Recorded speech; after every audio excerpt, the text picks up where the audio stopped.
Okay, we're going to get into it, but I just wanted to play a classic video I did a couple years back. And this is the real history of Israel's contributions to America and why they are, in fact, our greatest allies. So I'm just going to play this and we'll get into the video soon. So recently, a lot of people have been saying that Israel is not our greatest ally, that giving them tens of billions of dollars in weapons hasn't provided any direct benefit to the United States and its taxpayer. And in fact, it's gotten the US involved in a bunch of pointless wars and earned the eternal hatred of every Muslim country. But that's just not the case. Israel is our greatest ally. Israel has done more militarily to help the US than Canada, France, Italy, and the United Kingdom combined in the 20th century. And people just never talk about their contributions. And I think it's time that we do talk about their contributions and we celebrate how Israel has always been there. Whenever the US, the chips are down, whenever the US is in a big conflict, Israel is always there to help them out. So we're going to go back to World War II. So during World War II, as we all know, National Socialist Germany had completed the nuclear weapons program. They had a plant that could produce like 5 nuclear warheads a month, and they were going to use it to hit the Allied troops that had landed at D-Day. So they'd blow up the Allied troops, all the vehicles, the mulberries, the mobile harbors. The Germans had nuclear weapons and they were going to launch them using V2s. And what happened was Irgun and similar Jewish militant groups, who would later go on to be the beginnings of the IDF, were able to sabotage. They blew up the nuclear power plant. It's a nuclear reactor that was producing the things. See, the Germans had actually built that under Warsaw, and the Jewish resistance fighters rose up and they destroyed it, and they were able to destroy the nuclear weapons that were on their way to D-Day, also the nuclear weapons that were going to be used against Zhukov's army and prevent the final offensive towards Berlin. So the Allies would have lost World War II if it hadn't have been for proto-Israel. I think that's something that a lot of people overlook. And I think that alone kind of justifies the support for Israel. Next, we have the Korean War. Israel had been founded at that point in time, and Israel was a big part of the coalition. They contributed a lot of soldiers to that. So if we look at the number, Korea, of course, contributed 600,000. America contributed 326,000. And then we have Britain, Canada, and Turkey, which each contributed a couple thousand. Now, I don't know if there's just some anti-Semites who messed around with this thing on Wikipedia, but we all know the IDF provided about 100,000 soldiers to the whole crisis. See, when the chips were down, when MacArthur was invading the North and then got boxed in and isolated, the IDF did an amphibious assault in southern China, which caused the Chinese to have to pull their forces back and prevent them from completely overrunning the Allied positions. So the Korean War ended in a stalemate solely because of the efforts of the IDF in landing there. And then later on in the war, they invaded parts of eastern China. They occupied large portions of it, including Shanghai. And they defeated a Chinese invasion force that was about to take Taiwan. To the Korean War after the trail through Cambodia. So as you all know, the Viet Cong were primarily being supplied by a trail through Cambodia, And Israel had joined the war on America's side, and they sent in paratroopers, and they were able to completely cut off the supply lines that were going into southern Vietnam. A bunch of IDF commandos came in. They blew up all the, well, I guess it wasn't rail. They blew up all the footpaths. They blew up all the supply trucks and supply trains and stuff. And they were able to end North Vietnamese support for South Vietnam, providing tens of thousands of soldiers and a large portion of the Allied Air Force. So, why the Tet Offensive happened was because Israel cut off all the supplies coming in from northern Vietnam. And in an act of desperation, the North Vietnamese ordered the remaining Viet Cong to launch an offensive. And the Tet Offensive could have been a disaster, but once again, the IDF showed up. Saigon almost fell. Most of the large cities were almost overrun, but IDF intervention was able to prevent that from happening. As we all know, the South Vietnamese army did nothing. After America, Israel did the second most in the Vietnam War.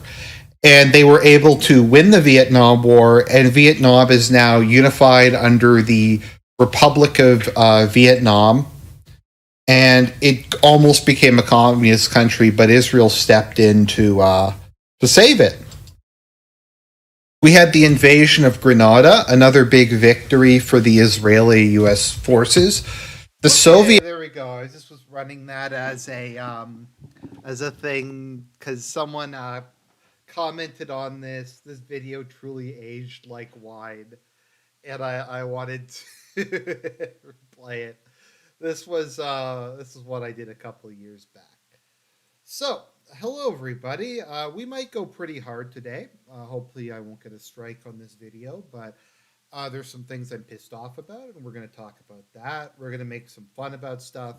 At some point during this video, I'm waiting, my medication's getting delivered, and I'm going to have to go and sign for that, so I might have to disappear for just a couple minutes, but nothing too serious.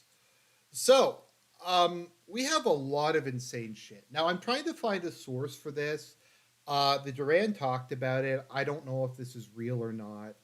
But apparently America has dispatched 2 more carrier air groups to the Middle East. So they're apparently going to go up to 4 carrier air groups. Now, a carrier group has more firepower in it than most countries.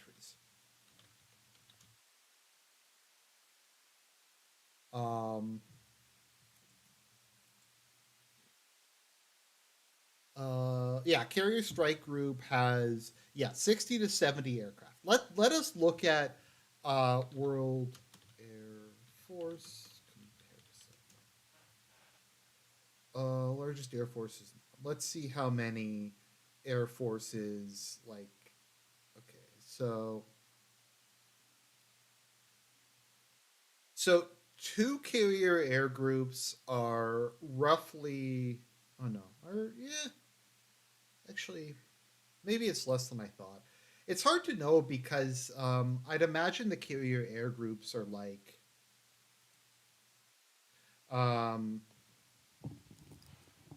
is that any better? I moved it close to my mouth. The fighters on carrier air groups, I would imagine, are like the absolute top of the line. They're like F-35s or something like that. So let me see if I can find jet fighters by country, because there's a lot of different aircraft, but obviously not all of them are multi-role jet fighters. So so 4 carrier air groups is similar to Israel, Egypt, or Saudi Arabia in terms of the amount of aircraft that brings to fray. These all being probably F-35s or Super Hornets. A carrier strike group also will have something like. That's also assuming that the U.S. can't bring in more planes for these, which they definitely can. Let's see here. What do they generally have? So there's destroyers, there's cruisers. There is also attack submarines. Oh, F-18 is still the bulk of the fleet. Okay. Well, F-18s are perfectly capable um, planes. Okay, somebody correct me. U.S. carriers carry F-18s, Super Hornets, and are getting F-35s. I think that I'm sure the F-18s that they use are still better than 90% of the world's fighters, something like that. So, if anybody can maybe look and see, I can't find them bringing in two more carrier air groups, but if they're bringing in four, that is an absurd amount of firepower. Let me see. What is Iran's? That is like a much larger air force than Iran. Um, that is larger than Syria. That is larger than Turkey. That's larger than Japan. That's larger than France. So we don't know for sure, but if that's possible, and the question is, why does the U.S. need four carrier groups? Why does the U.S. need four carrier groups? Who are they going to be fighting? Are they going to be fighting Hamas? They need 300 aircraft to fight Hamas? Fight Hezbollah? They need nuclear submarines? They need all this shit to it's kind of bizarre. The more you think about it, that um they would need this amount of firepower to fight Hamas. This is also assuming Israel doesn't exist, by the way. This is assuming Israel has um, no firepower. They don't have their own army. They don't have their own air force, and they're going to go in and save. They're going to go in and save Israel. So the only real reason, so I could maybe understand one group, carrier air group, being deployed there, so that if everything goes tits up, something insane happens, you got some guys on station. America's a superpower. If there's a major crisis in the world, it makes sense that they have some dudes there. So I can get one carrier group, that makes sense. You send one there. If something crazy happens, because something crazy might happen, I don't know, via nuclear weapons or a wider war breaks out, it's good to have some firepower there. Two is kind of getting a little excessive. It's realistically, who are you going to be fighting that requires two carrier groups? If we go up to four, which I haven't seen an actual source for beyond the Duran talking about it, then that is an insane amount of firepower. That is enough to directly take on Iran or Saudi Arabia, or that's enough to level Lebanon. Um, and that's just the aircraft. I'm not even thinking about the cruise missiles and all the other firepower. Let's see here. Super Hornet is a good 4.5 Gen fighter, equivalent to late model F-16 Zero fighter Su-35. So yeah, I think it's perfectly okay. So yeah, there's a story I saw that the IDF and U.S. Special Forces went into Gaza to try to rescue some hostages, and they got completely blown out, and it was a total disaster.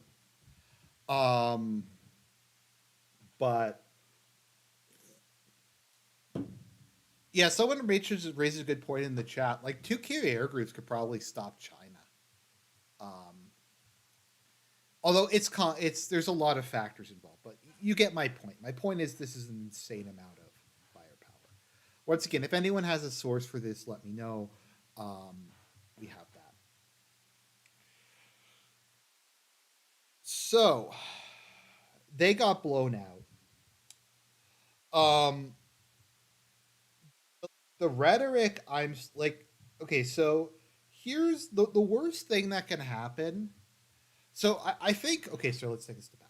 So I think one of the major reasons that conspiracy theories are so popular, like the Illuminati is so popular, the military industrial complex, all of these guys who uh all of these guys, is it's the hope that there's order to the world. I'm just gonna not look at chat for a minute because if I look at chat, I'm gonna get distracted. Yeah, so people like the Illuminati. They like all of these secret societies, these secret conspiracies, because it implies there's order to the world. It implies that there's some rationality, that there is a group of people who are intelligent, who want something understandable like power or money or control or something like that, who are running the world. And ultimately, we can rely on their greed. We can rely on them being willing to recall what side their bread is buttered on in order to prevent things from going completely crazy. Because we're hoping that like these evil guys care enough about wanting to run the world to preserve it if it's going to be destroyed. The reality is, though, I don't know. Like, a lot of these people um, are just nuts. Like, I don't think these are rational people. I don't think like is Biden is Biden rational? Is Netanyahu rational? Are the neocons rational?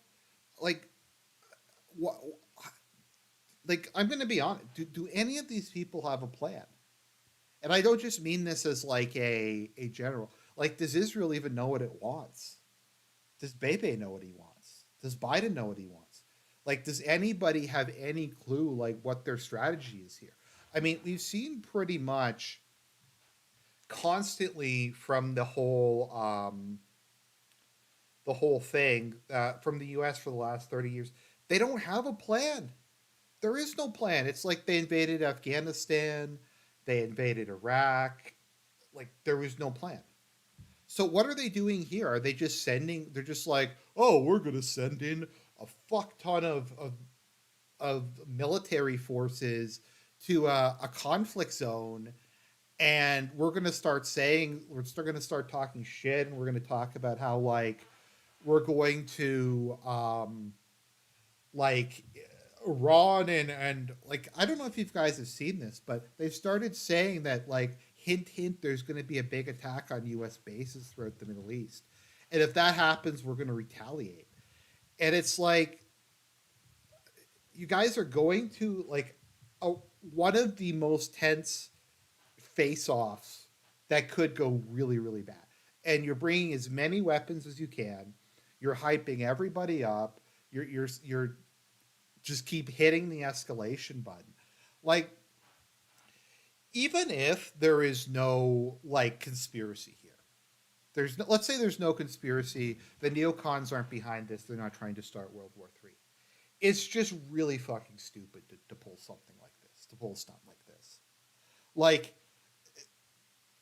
do we really like? It's just, and it's it's one thing if it's something like the Cuban Missile Crisis. Like to be fair, I get why the U.S. said, okay, this is a line in the sand. We can't allow them to have nuclear weapons right next to us. Okay, that made sense to me. And you know what? The Soviet Union backed down. The Soviets were like, no, we don't want to start World War III. We don't want this to happen. And then they.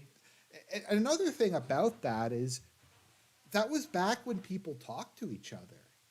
Like the Soviet Union and the US hated each other, but they were at least willing to like sit down and talk, even and make deals behind the scenes, even if it wasn't public.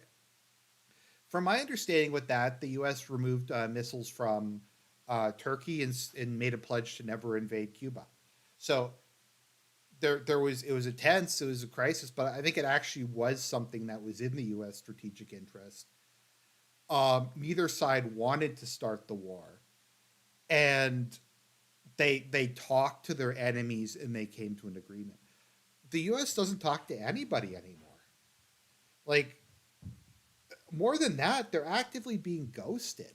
Like Sisi and King Abdullah and Abbas just told them to go fuck themselves when Biden went there to try to do that. So sorry, so I'm just trying to paint a picture. We have all of this like military force being thrown in. We have people ratcheting up the tension, talking about how there's going to be attacks, how Iran is like involved, and how Syria is involved, and how all this stuff. giving Israel a complete blank check, psychotically saying that we are going to support Israel no matter what they do.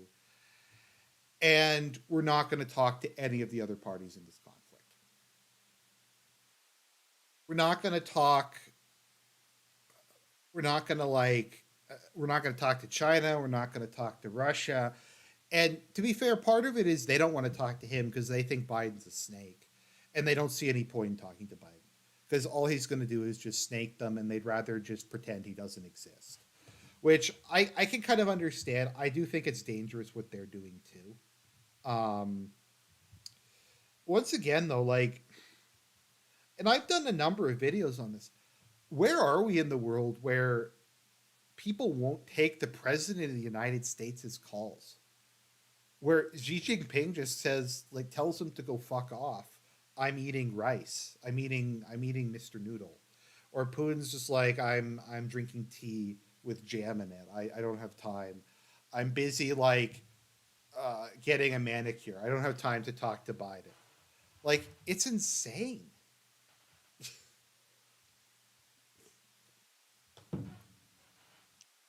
So and that's the thing is nobody knows what Baby's gonna do.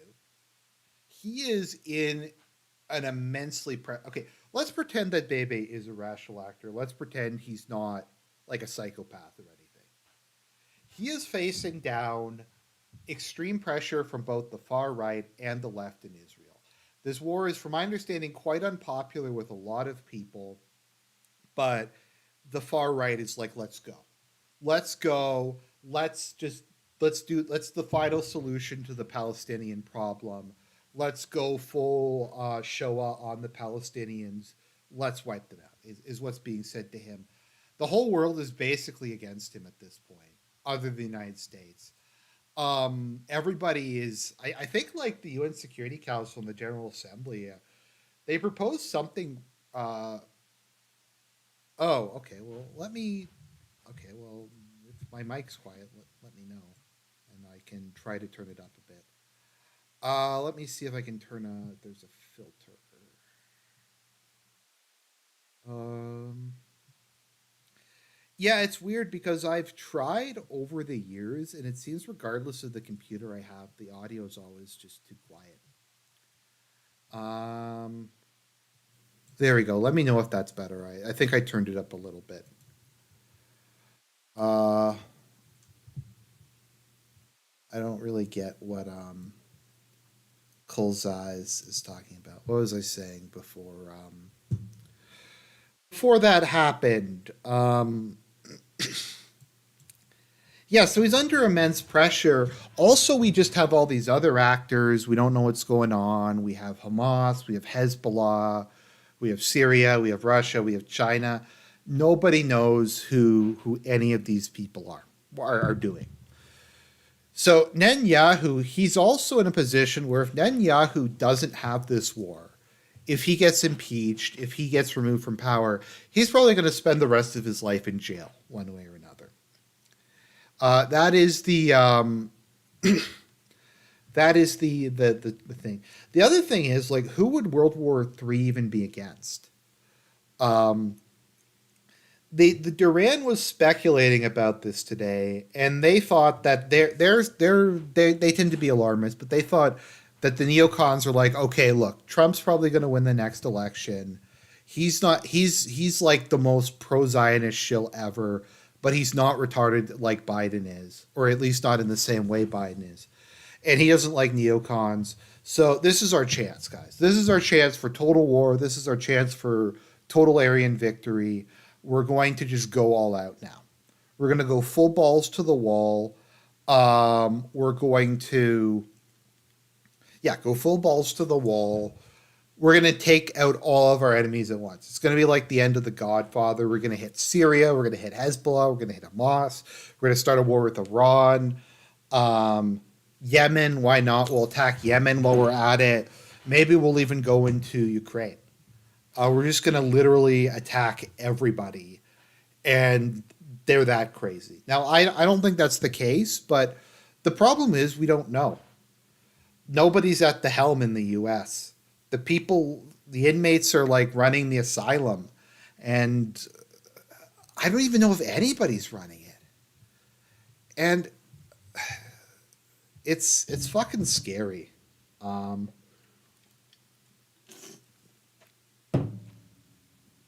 Now, the thing that's interesting about this is Russia and China have been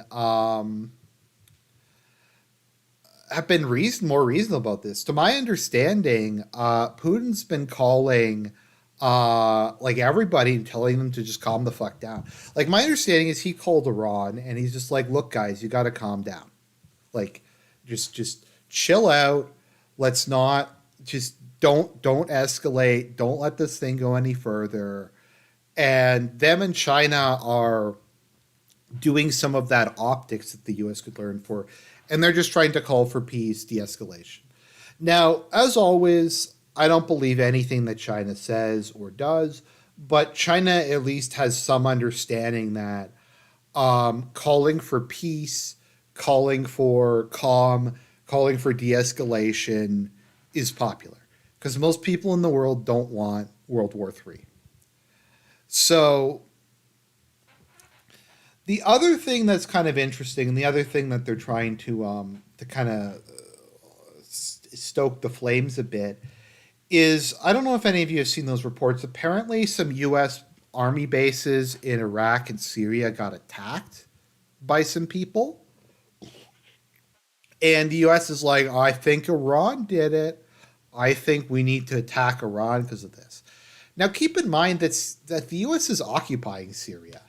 Like it's occupying, I think, the oil producing region of Syria. So they're an occupational force that's objectively at war with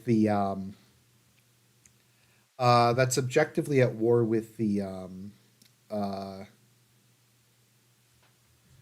the government, and they're like shocked that people are going to like try to do something about it. Also, why are they still in Iraq? I thought the Iraqi government made it pretty clear they want them out. Like, we're going to have military bases on occupied territory in hostile countries during a massive crisis. And if anybody, you know what? It's like I think it was Blinken was like, "Oh, America has a right to defend itself," and it's just like, huh? Um, Russia doesn't though.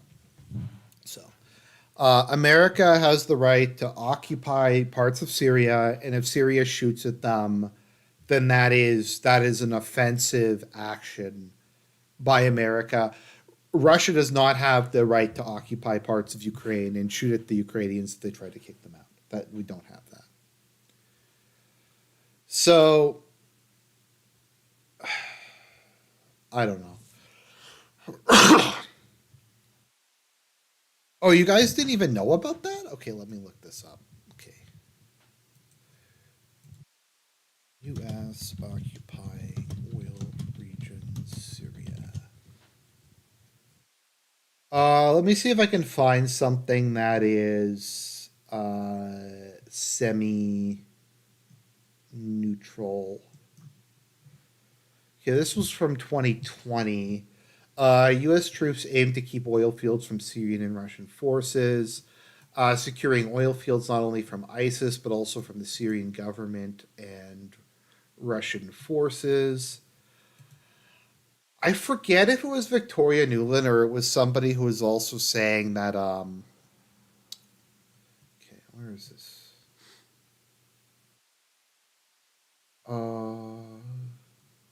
I'm just trying to see if there's one that is like not um like from some third worldist thing. Uh, U.S. would retain around 500 troops to guard the oil facilities in northern Syria. My understanding is that they're still occupying parts of Syria, particularly the oil producing parts of it. Um,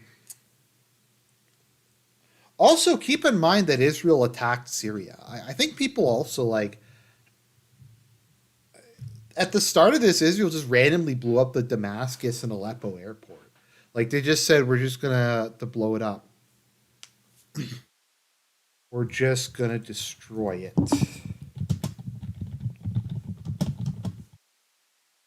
And that was not an act of war. That was not.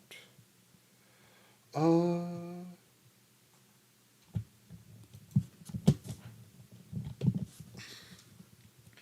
there's Vox. There's still American troops in Israel.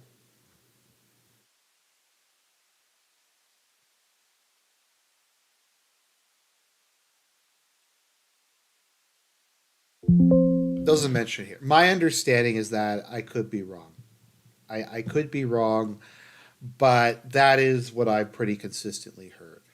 Um, is they're still there. Also, how would the American, I don't know. Yeah, Aleppo and Damascus airports receive tons of uranium, but that's just how Israel rolls. It's like they can just do that. Like they can just attack a third country that's not a party to the conflict for no reason. Like, well, not for no reason, but there's no consequences to that. That's not seen as like a weird thing. Unprovoked attacks aren't weird for Israel. Now, the thing I've been having, and we'll get into the Christian Zionist thing in a minute, is I really don't want to use the term international law because there are a lot of people who are clutching, pearl clutching, not clutching pearls, and they're like Israel's violating international law, and Israel's violating the Geneva Convention. The UN is based. We have to do what the UN says. I'm not going to do that because I think it's really, frankly, G slur. International law is a joke. It's always been a joke. It's kind of like democracy. International law is something um, that be willing to challenge Argent. I mean, what do you mean? I don't know. If you want to ask me a question, you can ask me a question. I'll try to answer it. Um, what was I saying again? Completely lost my train of thought there. But yeah, it's like what is it based on? It's just some people came up with this idea of international law. Now, are there some good things in international law? Of course, there's some good things in international law. A lot of the principles of it are pretty good, but like my issue with it is it innately, it kind of, if you're going to have international law, it begs the question of who's going to enforce international law. And there inevitably has to be some kind of global government to enforce international law. And that's inevitably, I think, kind of what the UN wants to be. Now, I don't think the idea of the UN is in itself a necessarily bad idea. I think it's a good place to have, like, it's good to have a place where people can sit down and talk, where all the countries of the world are there, and they can cut deals with each other and stuff like that. I think that's all very good. But it's just, it's like democracy. It's people cry about it when it doesn't suit them, but when it suits them, but they ignore it when it doesn't suit them. It's this abstract thing that's used by third world countries or places like China who don't respect international law at all as a way of crying and complaining and saying that the US is violating international. Like I it's also just really G slur that they can't just use moral judgments. Like they can't just say that like invading Iraq was retarded and evil and it didn't accomplish anything. It's like, oh, they violated UN resolution X. Like, and I used to get into arguments with this about people in university. I'm like, because they were like, "Oh, the UN's amazing," and I'm like, "Look, guys, you have countries that have legal slavery on the Human Rights Council. It's a joke." Also, the idea of human rights as defined in this era is just really G slur. Because it's like it includes all this just other bullshit that shouldn't be included as part of human rights. And I don't even necessarily disagree with the idea of human rights from a Christian perspective. I think a lot of aspects of international law and a lot of aspects of human rights can be defended are similar to a Christian worldview or a Christian moral compass or Christian humanism. But like just this legal, like, oh, the UN passed something that means that it holds some sort of yeah, um, follow the Ten Commandments. Yes, follow the Ten Commandments that would resolve most of the world's problems.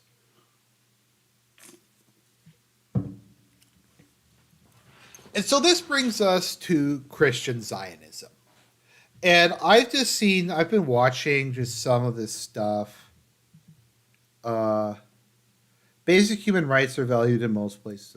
Well, I'm not a cultural relativist per se. I think there is a universal morality. I think there is an order to the universe and a moral order to the universe that comes from God. But I think divorcing that from God, saying it's this abstract shit that people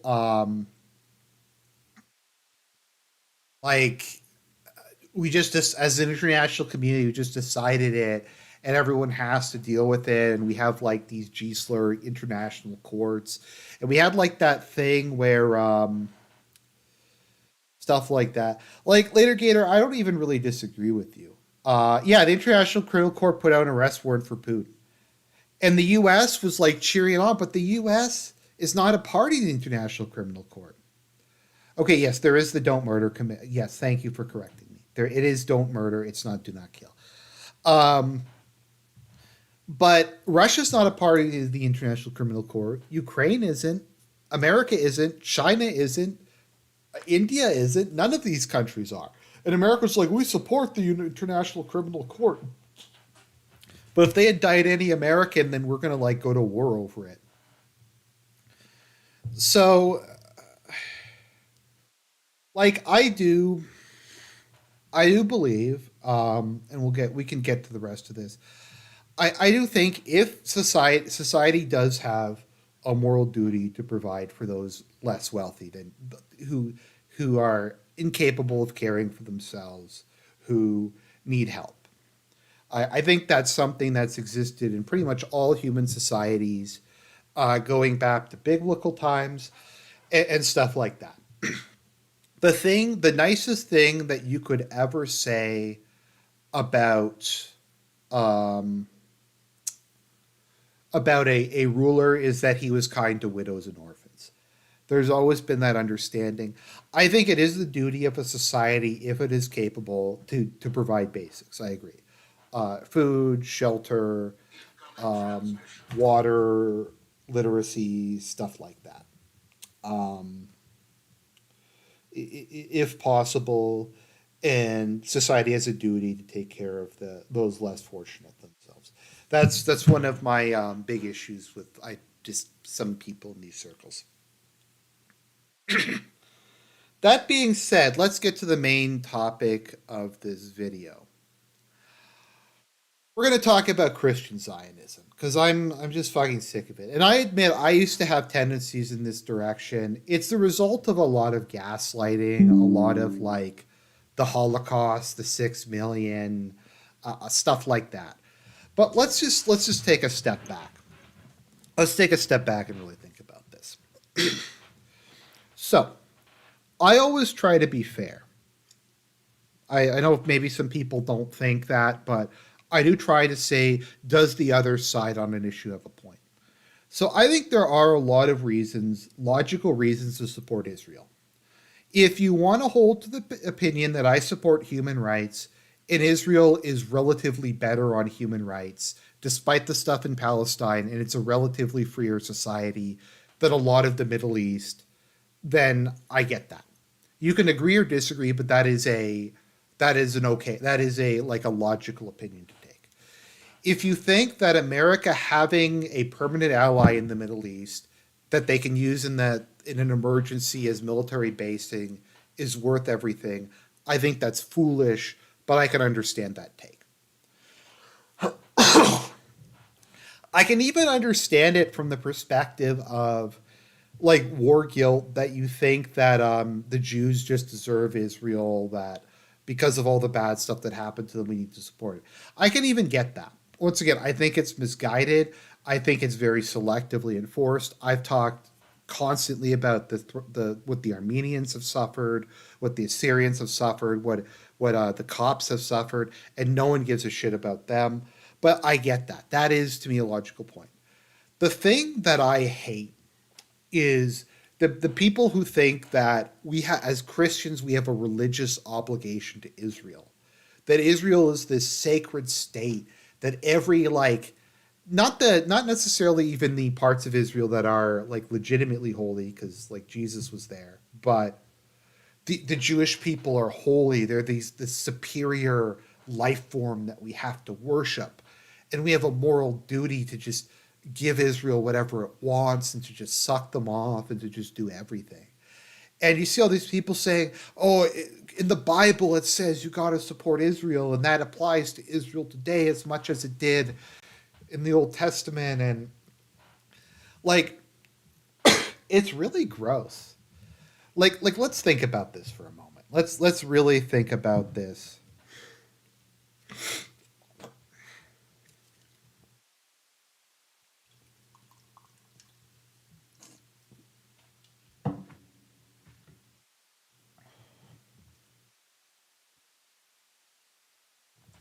If you want to maybe take the perspective that you want to help out Israel out of basic human or Christian charity, that's fine.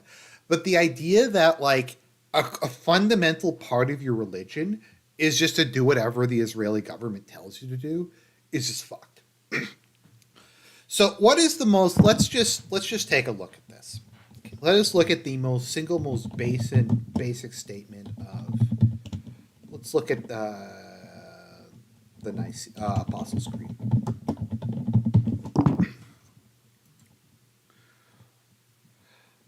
I believe in Jesus Christ, his only Son, our Lord, who is conceived of the Holy Spirit, born of the Virgin Mary. Third day he rose from the dead. He will come to, from there he will come to judge the living and the dead. So this is the most basic statement of Christian of belief that there actually is. Um, and what they're saying is the people whose religion and culture and identity is based on the rejection of this are the people who we have to worship. The people who still exist because when God came to them and offered them salvation and died for them, um, why, like, you have to shill for those guys.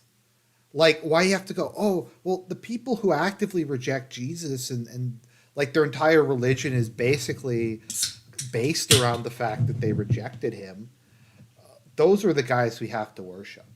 And to me, like, a lot of these people seem to think that you don't even have to convert them.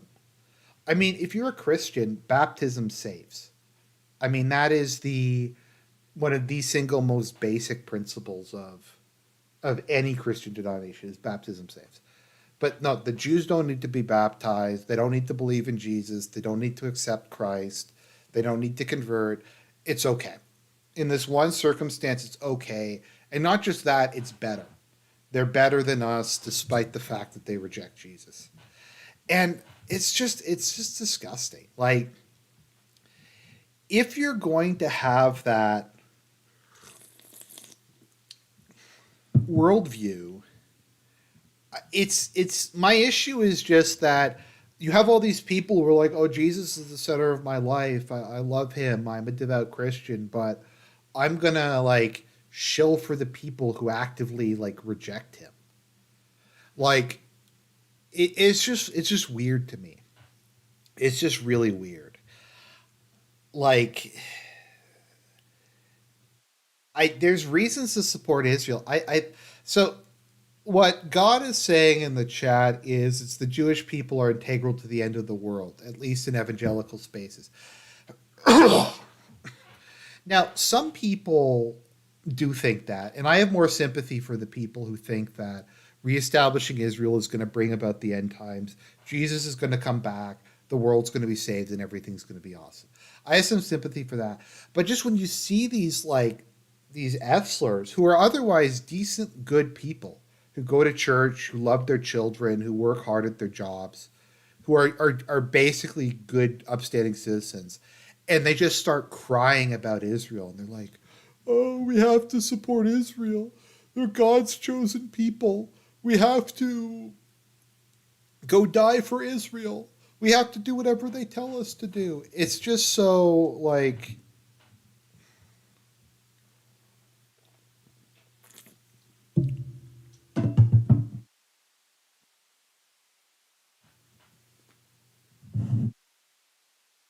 so.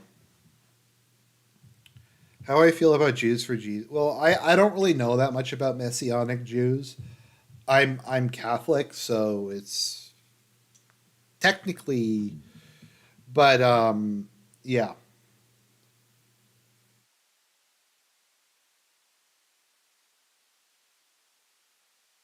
Putting events and going, oh, end times is quite different from taking action based on somehow forcing Jesus to come back by setting up the correct summoning ritual. Yeah, no, it's crazy.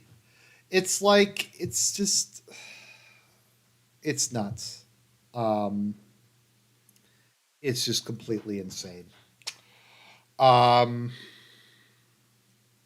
so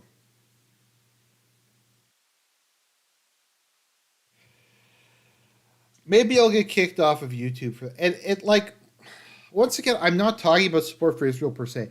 I'm saying if your worldview um, is that Jesus is God, that he came down to earth and died on behalf of you for your sins, and that you need and that baptism saves, then and that is your worldview, it is immensely G-slur if you just think that there's this random exception for Israel.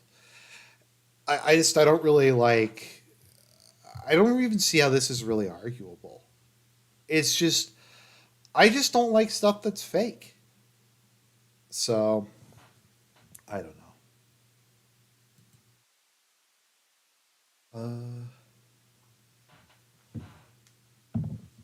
They need to build a third temple. What are we saying here?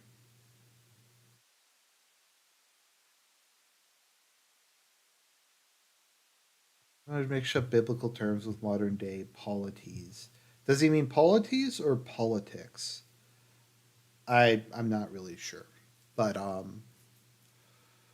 that's the approach. And so what's happening um, at the moment is because of this insanity, America is basically giving Israel a blank check. And they're basically saying, look, you guys can do whatever the fuck you want. If you want to if you want to ethnically cleanse Palestine, sure. We are just going to support you no matter what you do. Um, we're going to just give you a free carte blanche. You want to annihilate the Palestinians, that's fine. You want to just attack random countries, that's fine. We will shill you. We will shill for every single thing that you do. We will let you do anything you want. We will not criticize you. We will not attempt to pull you in. Like, is America even cautioning Israel? Like, okay, guys, we're going to have to figure something out. Um, we're going to have to, and once again, part of being a friend is sometimes um, part of being a friend is sometimes telling your friend to stop acting like an F slur. It's to say, look, you're acting retarded, you're acting irrational, you're making bad life choices. Dude, you got to get it in line. You have to say, I'm your friend, but I'm not going to support you in doing this stupid shit.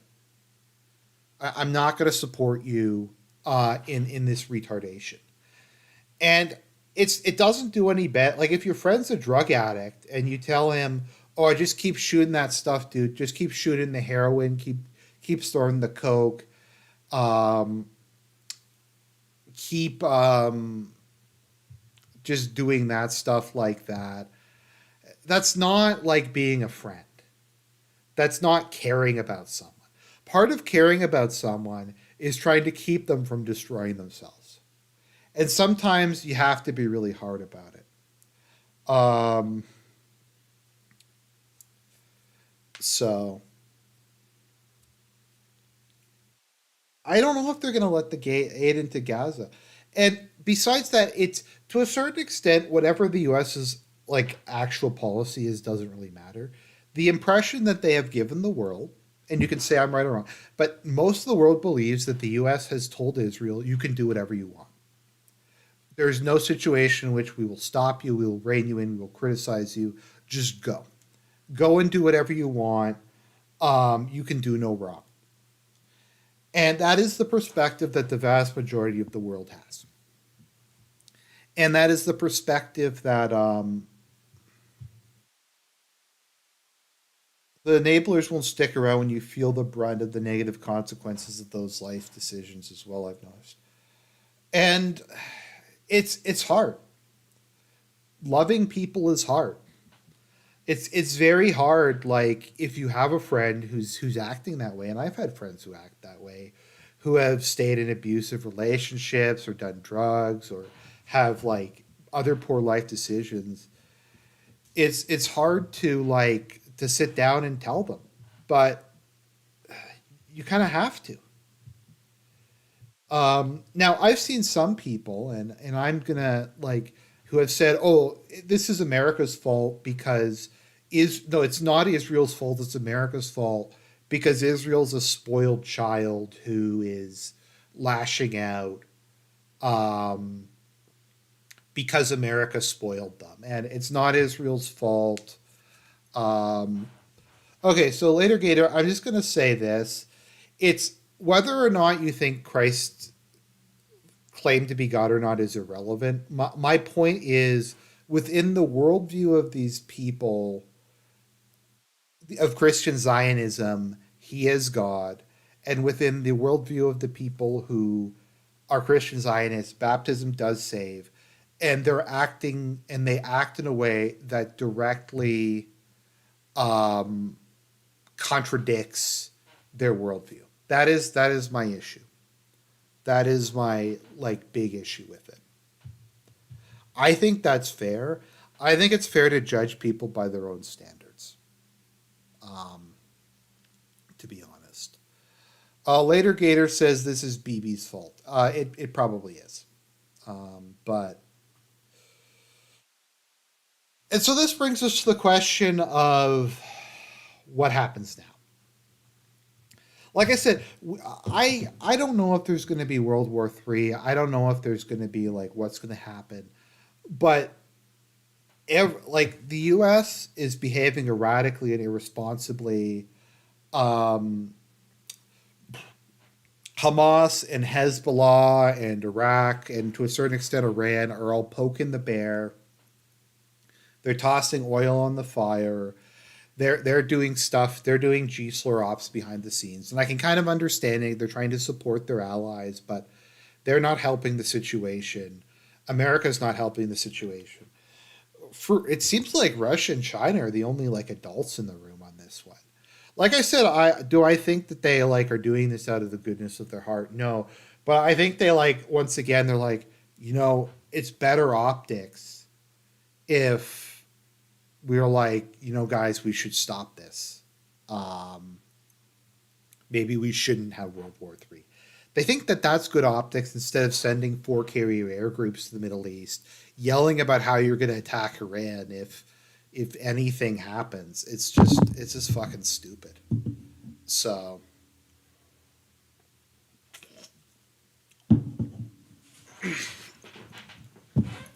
once again, I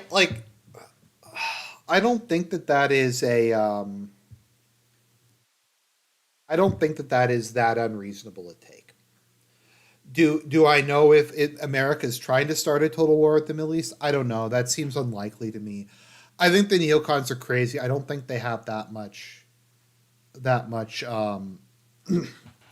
control of the world, of America, but they are creating the circumstances where something really bad is infinitely more likely to happen.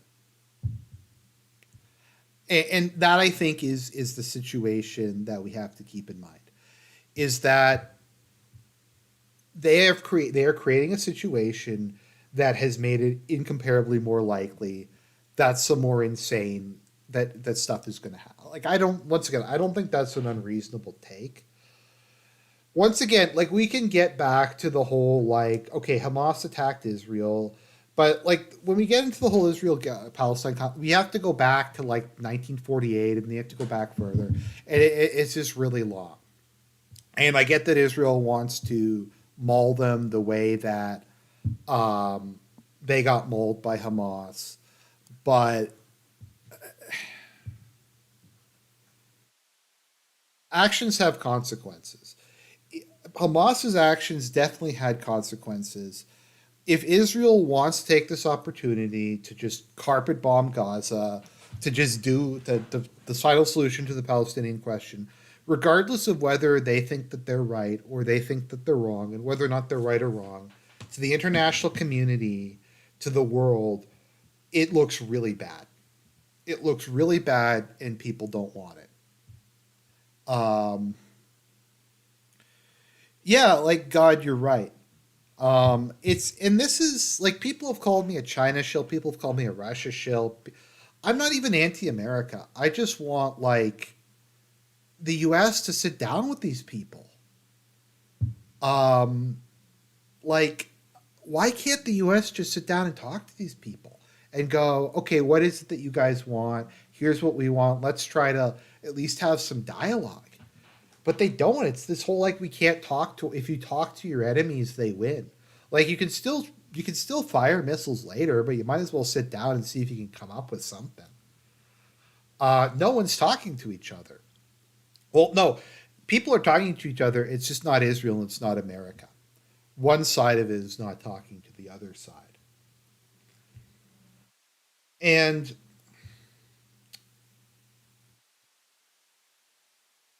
like, who knows? Maybe America is just going to say we're just going to attack. We're going to have regime change in Syria now. And I do think yeah I do think if America invades Syria, that could lead to an open conflict. Um,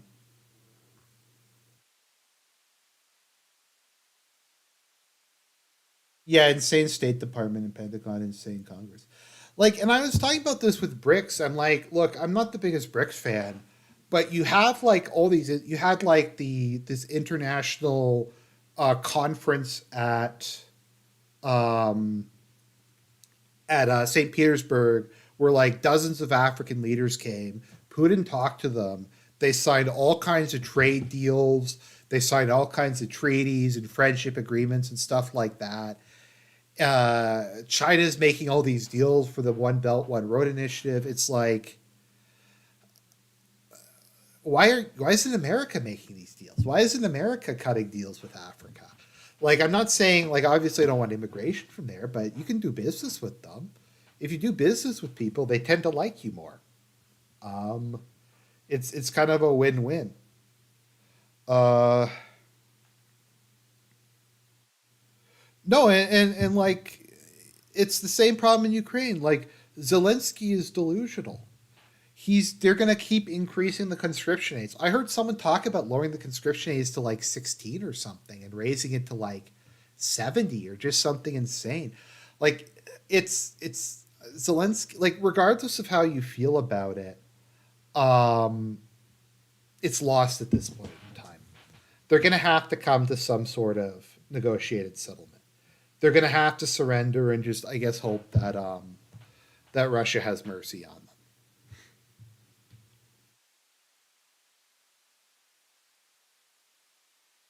And so here's the thing. So what actually is going to have to happen?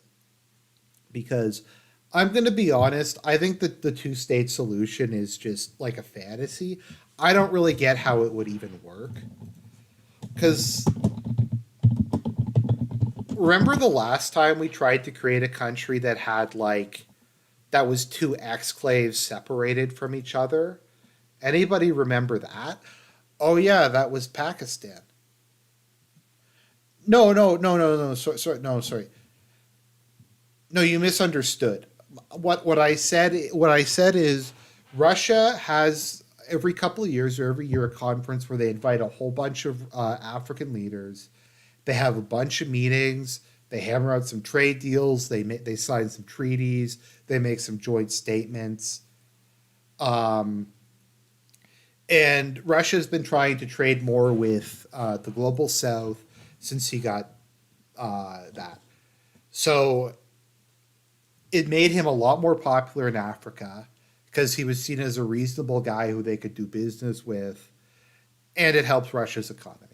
Is what I'm saying. I don't think there's no intent to have massive immigration from Africa. I'm saying you can have negotiations with people. You can have like trade with people. You can be friends with people. You don't. That doesn't mean you have to allow like an unlimited number of them into your country. But yeah, so like this is, I think, to my understanding, what it looks like as the moment. Um, how is this going to be a state? I mean, just look at it. Even within the West Bank, the various parts of it aren't like contiguous. Are we going to have like bridges in between all of these? Are you going to have tunnels in between all of these? Like it's crazy. Um,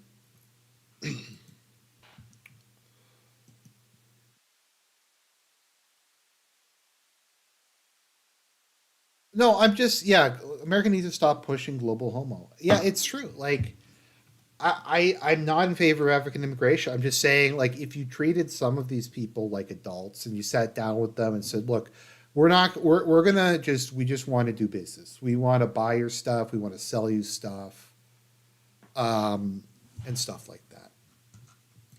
So we have the two-state solution. I don't know how that's going to work. I don't think it can work. I think it's pie in the sky. I think there was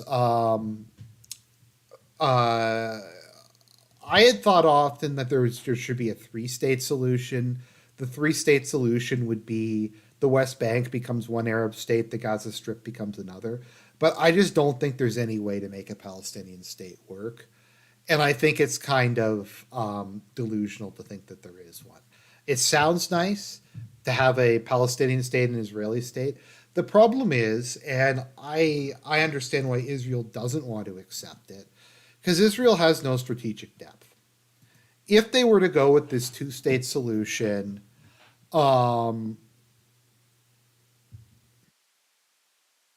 uh, well, to what was being said in the chat, I can't pronounce your name. Putin is the savior of Russia. He's not the savior of the white race, but he's the savior of Russia. I'll say that much. But if, um, as I've said, part of the reason I personally support Russia is I want there to at least be one indigenous European Christian country left.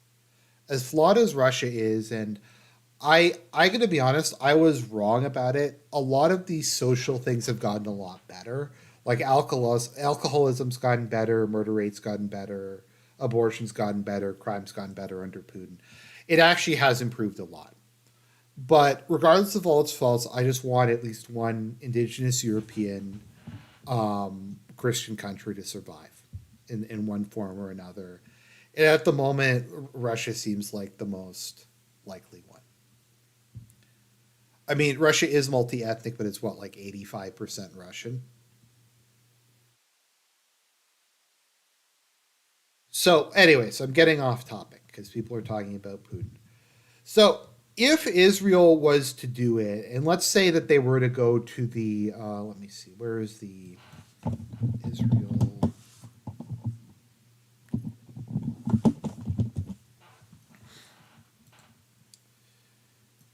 If we were going to do this,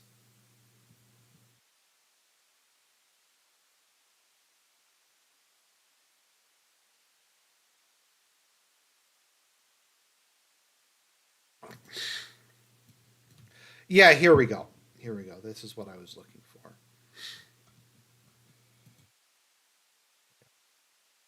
So if they were to go back to um, the previous borders, this is what it would look like.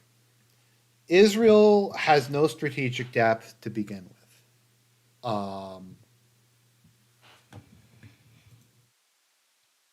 You'll have places where it'll literally be like 15 kilometers to the sea. Like, how long does 15 kilometers take to walk?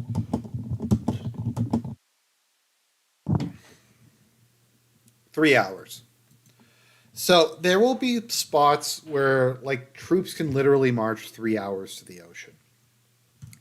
That Israel will it'd be extremely easy for them to be cut in half in any number of ways. Cut there, cut there, cut there, cut there, cut there. It's just kind of a mess. It just they can't go to the 1967 borders. It's if I was Israel, I wouldn't go to the 1967 borders. It's not. Israel has no strategic depth to begin with, and that would just make the situation way worse. Okay, so yeah, that's what it looks like at the moment. So I don't really know what they're gonna do. To be perfectly honest. Um,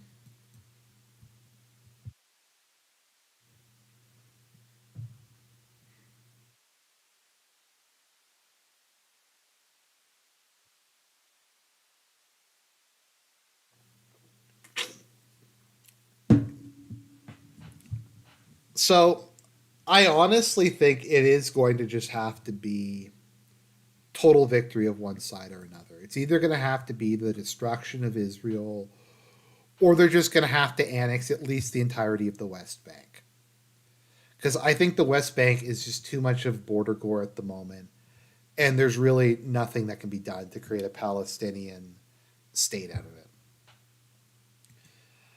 I think it's if you look at it the way that it's done, you can't even give parts of it back to Jordan anymore.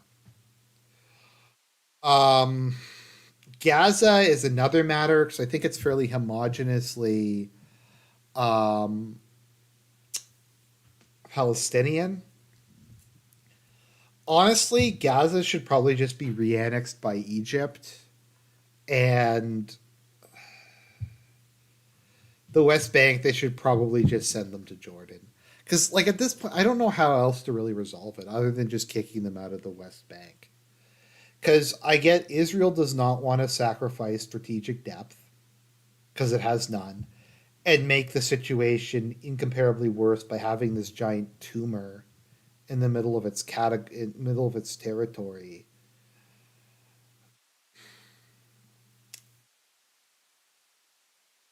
So honestly, other than um, them just annexing the entirety of the West Bank, Egypt taking Gaza back, and them doing expulsions of Palestinians from East West Jerusalem from West was it West Jerusalem West Jordan, then I really don't know what else there is at this point. Like once again, the last time we had something like this was Pakistan. Does anybody remember like what Pakistan initially looked like? I don't think people even remember what Pakistan initially looked like.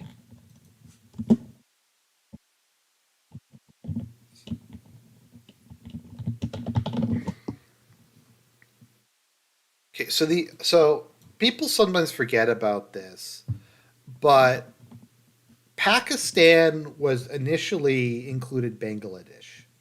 Bangladesh was also part of Pakistan, and you had like this, like look at it, it shits for the birds.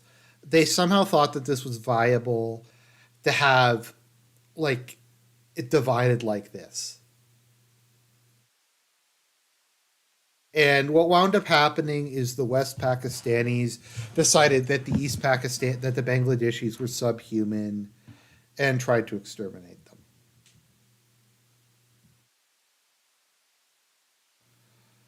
So I don't know. So people in the chat, I like realistically, what do you think? Is there any real solution other than Israel just kicking like expelling the Palestinians?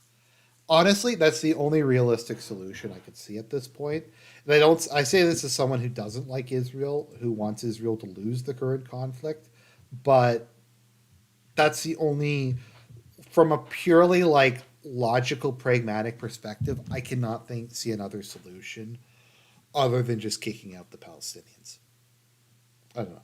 If somebody in the chat maybe wants to say something, um, if I can tell an extremely edgy joke, which maybe I will. So a guy I know posted that he supports a one-state solution where Egypt reannexes the entire area once again, and the population is sent to build pyramids. Is the solution? I was a little vague about that.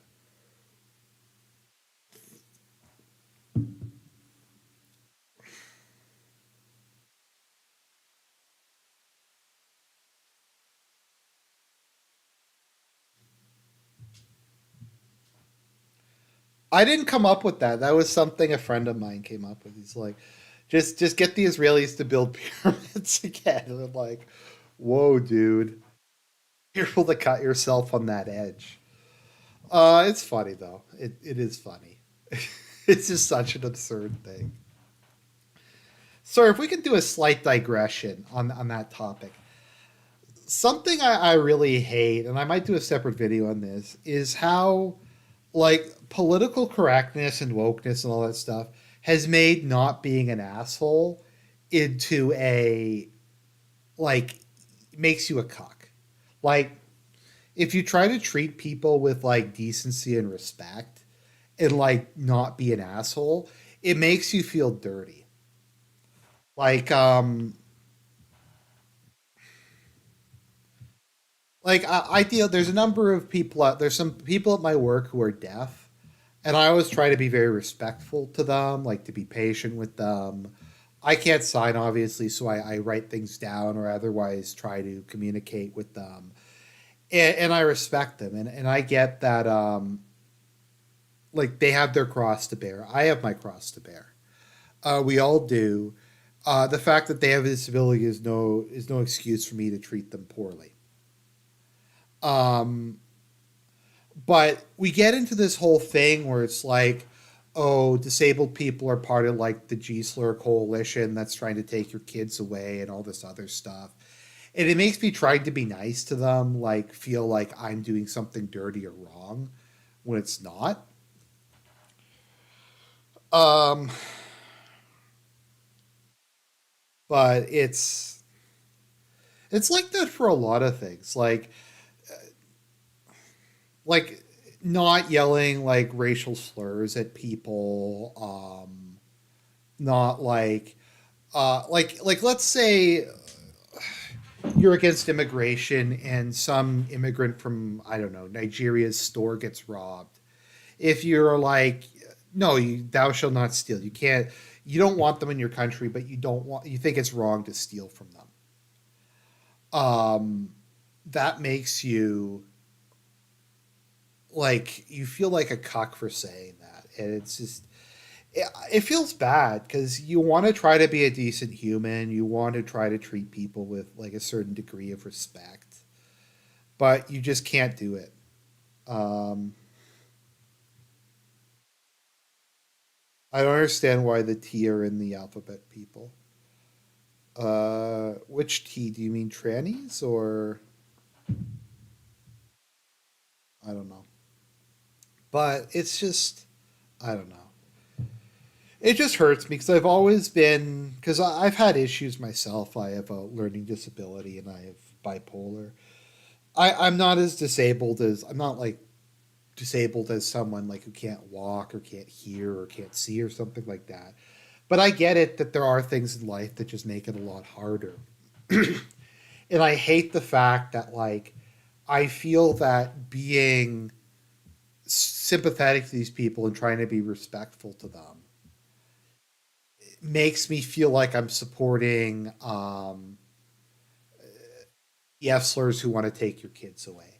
So I know that's digression. It's just something that's been bothering me lately. Um, it really it especially saddens me like when people complain that there's like a disabled person in like a TV show or something, like, oh, there's a disabled person or there's a blind person or something like that. I don't see that as really the same thing. Um, I don't know if that comes from I really don't like that the left has subverted it. If anything, you have like that Peter Singer piece of shit who wanted to just like abort or euthanize disabled people. So it's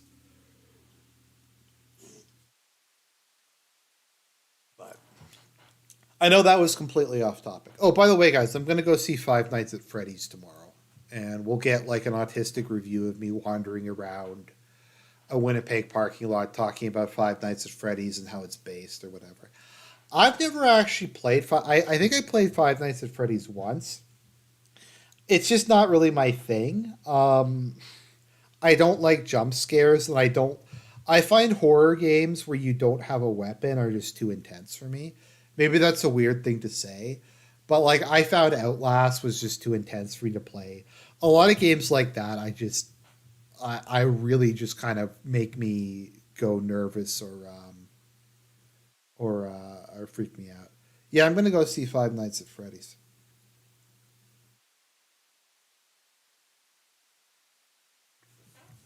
The guy who made Five Nights at Freddy's is apparently really based.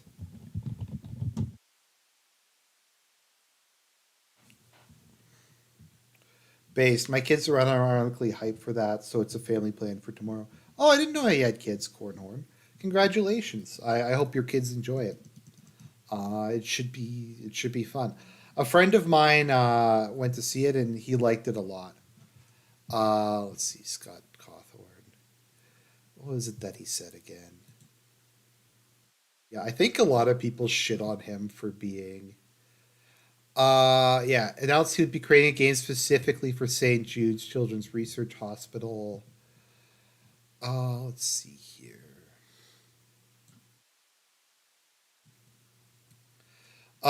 He gave a bunch of donations to the Republican Party, except for Tulsi Gabbard. He supported Donald Trump. He described himself as being pro-life and conservative. I think he's also a Christian. Yeah, he's like a evangelical Christian or something.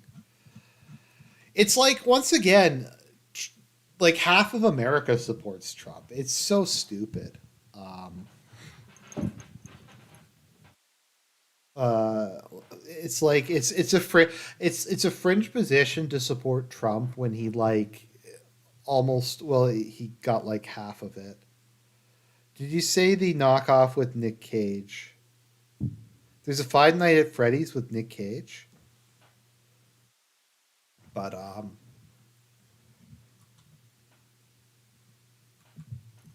is St. Jude's a conservative charity? I just thought it was a Catholic hospital, but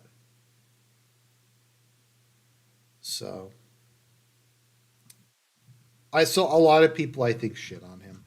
I remember when a lot of people shit on what was it again? Tom Brady for being a Republican. It's like, yeah, the like the wealthy Chad heterosexual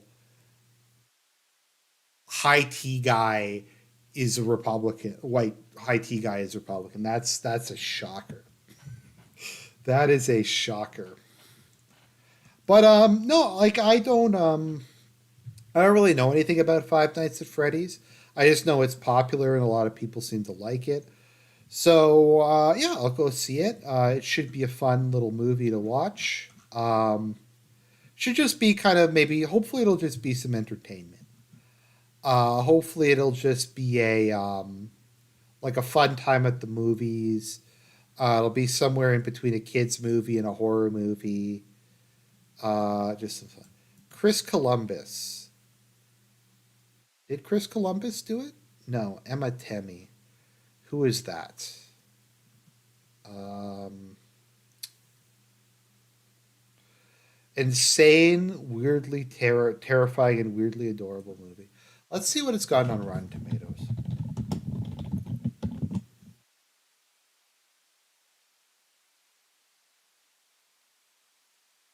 How's Five Nights at Freddy's doing?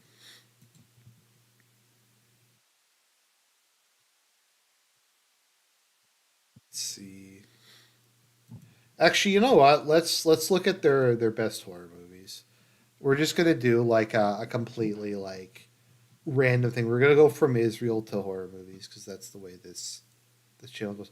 Five Nights at Freddy's has 27%. Okay, let's see what their complaints are. Uh, the ultimate result is a snooze.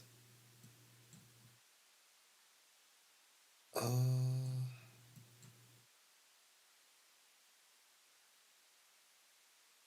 okay. So they're shitting on it. Fuck them. They're probably bad. Uh, okay, so let's see. What are they saying that the best horror movies of all time are? Let's go through this and see if any of these are like, if I agree with these or not. It's been so long since I've seen Alien or Aliens, so I can't really speak to it. I think I saw them like, let me see what the there isn't an audience score yet. That's the critics. Um,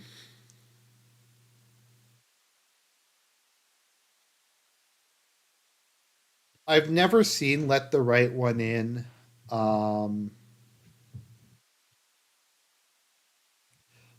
it looks really. I did not like the American version. I didn't like the plot.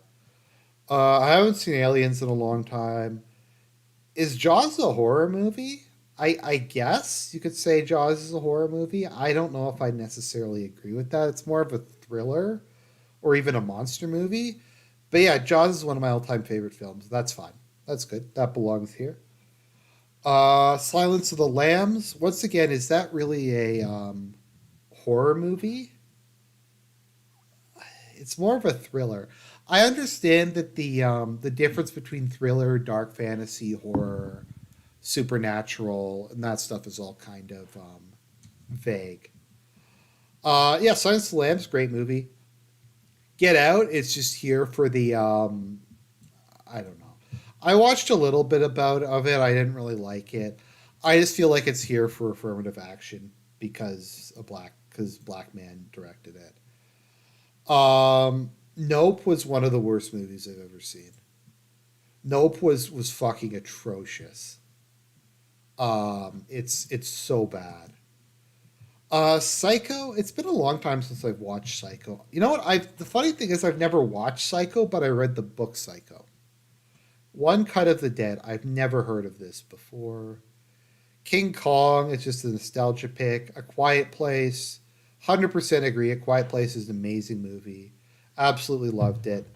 Like I love Emily Blunt. I love John Krasinski. I like that they had that was a great movie. Halloween, awesome. Definitely deserves to be on there. My the Donald Pleasance's like speech in that is amazing. Okay, Halloween. Uh,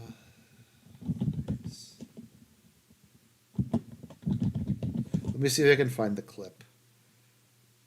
Yeah, this is my favorite. This is one of the. I love that line. I love the trying to understand it and the rest trying to keep it locked up. Shaun of the Dead. I've never actually watched. I don't really like British movies. I just find them very like. I don't like Quark. Um, what We Do in the Shadows. I've never heard of that. It looks awful. Diabolique. I've never seen that either. I don't know if it should be that high. I like The Invisible Man. I watched it twice. I rewatched it with Serp. I do think it's a very underrated movie. I never see people talk about it, but I thought they did a really good job with the film, with taking kind of the a concept that might not make the best movie and turning into something I thought was pretty good. I haven't seen Adventure of the Body Snatchers. Uh, Rosemary's Baby is awesome, really good film. Definitely deserves to be on here. The Wailing, I have not watched that. It was probably just put on here to have some more international stuff. We have the random nostalgia movies that I don't want to be a dick. I feel like some of this stuff goes on here just because people want to seem cultured. Like even if they've never seen this, they're like, "Oh, well this is like the film that the cool kids like." I haven't seen The Devil's Backbone. Um, I haven't seen Eyes Without a Face. Why is A Quiet Place Part 2 this high? A Quiet Place Part 2 is not very good, in my opinion. The Babadook, which became a. I don't know if anybody knows about this, but this, like, the Babadook unironically became, like, a gay icon. Um, Trade to Busan, I haven't seen that. The Ring. Oh no, this is Ringu. This is not even The Ring. This is Ringu. I haven't seen the Japanese version of it. Um, the Ring was like okay. I don't think it was great. I don't think it was bad. His House. I've never heard. What the fuck is this? A refugee couple makes a harrowing escape from Sudan. Is this even a horror movie? Okay. Night of the Living Dead. I have not watched that actually. I haven't seen Talk to Me. I haven't seen Tigers Are Not Afraid. I hated Repulsion. I watched that when I was taking a film class in university, and I just hated it. I might like it more if I watched it now, but I didn't. I did not enjoy it at the time. Frankenstein, Vampire, Freaks, Night of the Hunter. Night of the Hunter wasn't bad. I remember thinking that was an okay movie. Um, Nightmare on Elm Street is good. Nothing wrong with that. You can let me see.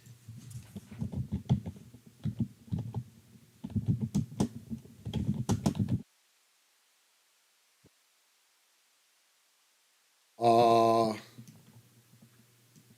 yeah, here we go. Uh, how Babadook became the LGBTQ icon we didn't know we needed. How terrorizing a white Australian family became an act of queer defiance. The Babadook is a freak, frightening, fabulous new gay icon. Um, See, I didn't make it up. Prey. I've never heard. I don't know what Prey is. Is that a Predator movie? Okay, I don't know what that is. Uh, Nosferatu, another. Why is Megan this high? Megan was like okay. There's no reason why Megan should be this high. Okay, Dawn of the Dead. Um, Godzilla's not a horror movie.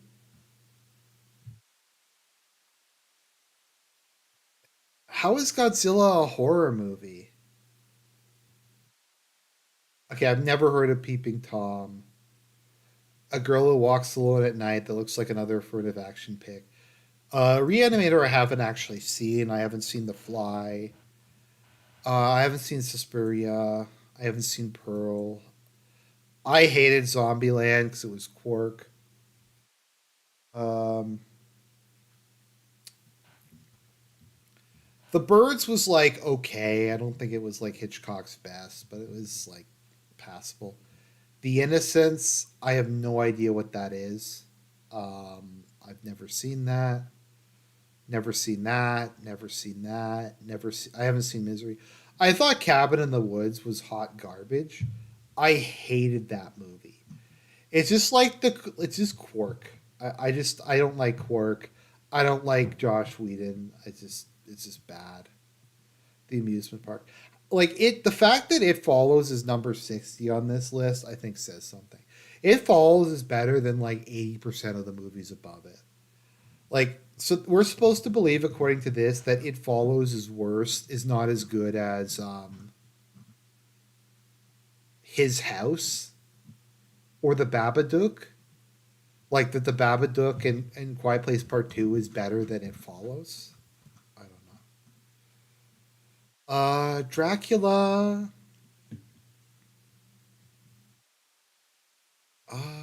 Carrie, The Host. Number 10, Cloverfield Lane is an okay movie. I just don't think it should be on this list. At least not that high. 28 Days Later is really good.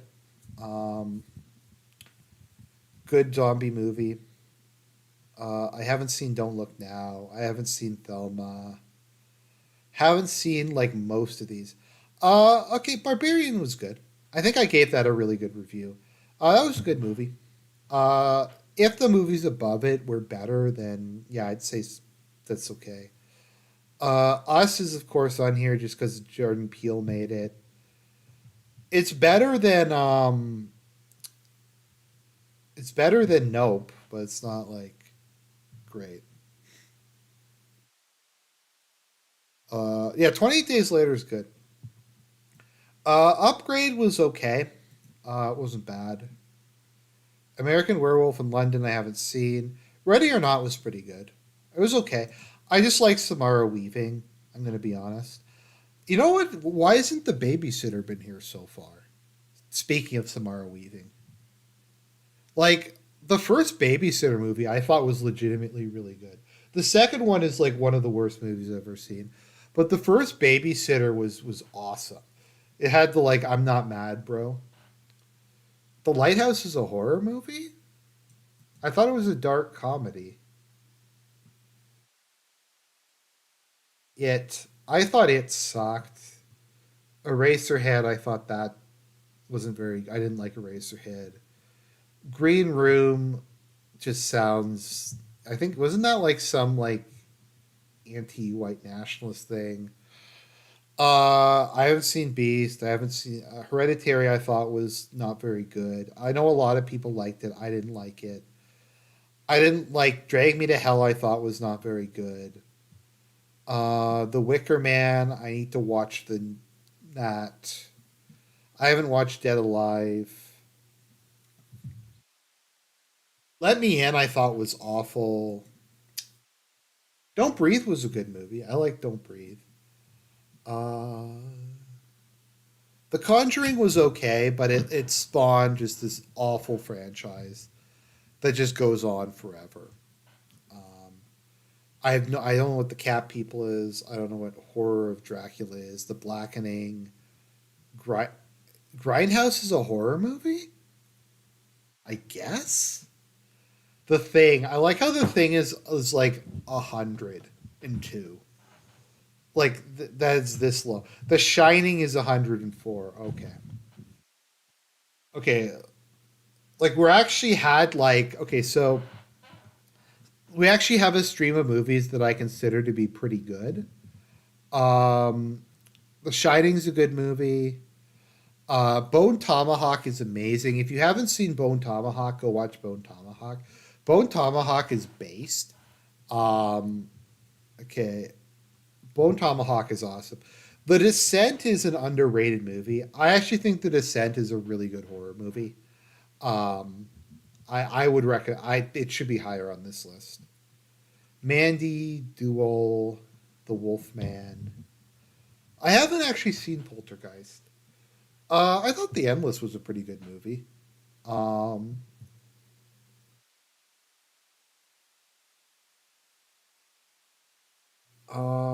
Violation, Martin, Tucker Dale versus Evil Nanny. I did not like The Witch. A lot of people in these circles really like The Witch. I did not like it at all. I liked Annihilation, which is a movie a lot of people in these circles hated because it's paused. I get why people hate it, the mud sharking, like stuff like oh no, wait, I'm not supposed to say that on YouTube. Whatever. But I liked Annihilation quite a bit. Island of Lost Souls, The Others. I don't think I've ever sat down and watched The Others. Santa's Theater of Blood. I haven't actually watched Gremlins. The Night House is like should be higher on this list.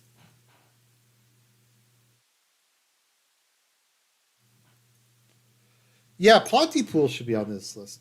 The Black Phone is 139. Black Phone's better than most of these movies. The Invitation, Freaky, Tremors. The Exorcist is 145. Okay, Mummy, Candyman.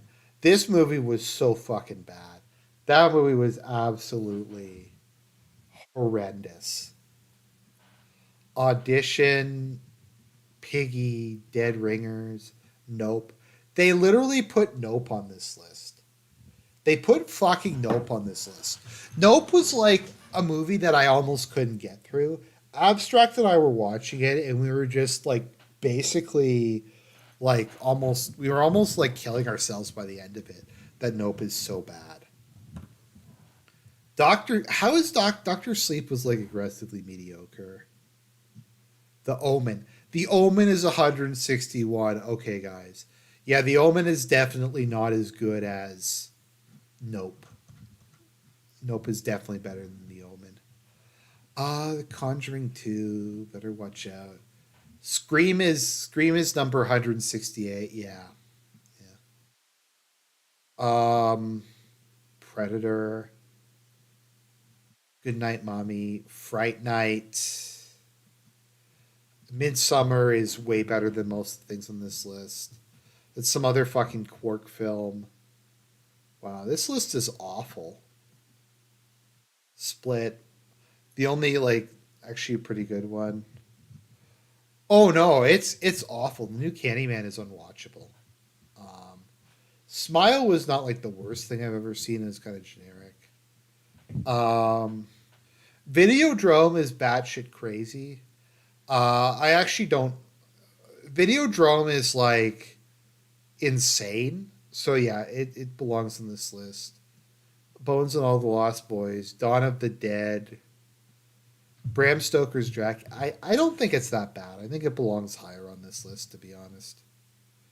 1408, Little Monster, and Scary Stories to Tell in the Dark. Now, Scary Stories to Tell in the Dark, I think, is the only movie I've ever walked out of the theater watching. And I've seen some shitty movies in theaters, but I was so bored watching that piece of shit that I walked out like half of the way through. I was just like, no, I'm not. I'm not sitting through this. I refuse to sit through this piece of garbage. You know what? This is fun. Let's look at another list. Okay, top 100 horror movies. I know we're completely off topic, but lists are always fun. Okay, let's see according to IMDb what the 100 movies of all time are. Okay, top 100. Let's see. Alien, okay, fine. The Shining, yep, that's okay. The Thing, The Exorcist, Halloween. Okay, wow, this one is way better. Um, the these are oh, Tenet was awful. Tenet was terrible. Rosemary's Baby, The Blair Witch Project. Okay, yeah, like this list is actually good, except for that being there. But um, yeah, okay, okay. Most of this is not. No, okay, now it's getting bad. Cabin in the Woods. Okay, this is better though. A movie that I don't see on any of these lists that I like. I like Sinister quite a bit. It's not on this list though. So, anyways, I think that covers the stuff I wanted to cover and then some. Look forward to the Five Nights at Freddy's review later tomorrow night probably. God bless everybody. Have a fun week.